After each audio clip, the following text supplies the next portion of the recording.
Hello മുത്തുമണീസ് എല്ലാവർക്കും സുഖമല്ലേ? അപ്പൊ നമുക്ക് ഈവനിങ്ങിൽ നമ്മുടെ കുഞ്ഞുങ്ങളൊക്കെ സ്കൂളിൽ പോയിട്ട് വരുമ്പം കൊടുക്കാൻ പറ്റിയ ഒരു സ്നാക്ക് ഉണ്ടാക്കിയാലോ? അപ്പൊ അത് എന്തൊക്കെയാ നമുക്ക് വേണ്ട സാധനങ്ങളെന്ന് നോക്കിയാലോ?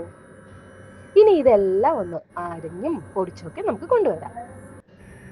ആദ്യം പാൻ അടുപ്പത്ത് വെച്ച് നമുക്ക് ഒരു സ്പൂൺ നെയ്യ് ഒഴിക്കാം. എന്നിട്ട് നമുക്ക് ഈ പഴമെല്ലാം ഇതിലോട്ട് വെച്ച് ഒന്ന് രണ്ട് സൈഡ് മൂപ്പിച്ചെടുക്കാം.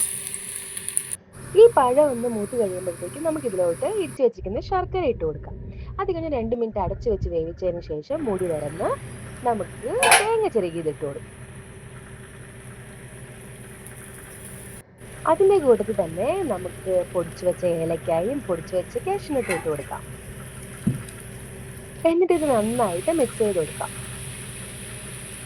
നോക്കിയേ, നമ്മുടെ സൂപ്പർ ടേസ്റ്റി സ്നാക്ക് റെഡിയായല്ലോ. നമ്മുടെ കുഞ്ഞുങ്ങൾക്കൊക്കെ പഴം കഴിക്കാൻ ഭയങ്കര ബുദ്ധിമുട്ടല്ലേ? ഇത് എങ്ങനെയൊന്ന് ഉണ്ടാക്കി കൊടുത്തു നോക്കിയേ, അവരെന്തായാലും കഴിക്കും. അപ്പോൾ ഞാൻ പോവാണേ, നാളെ കാണാം. ബായ്.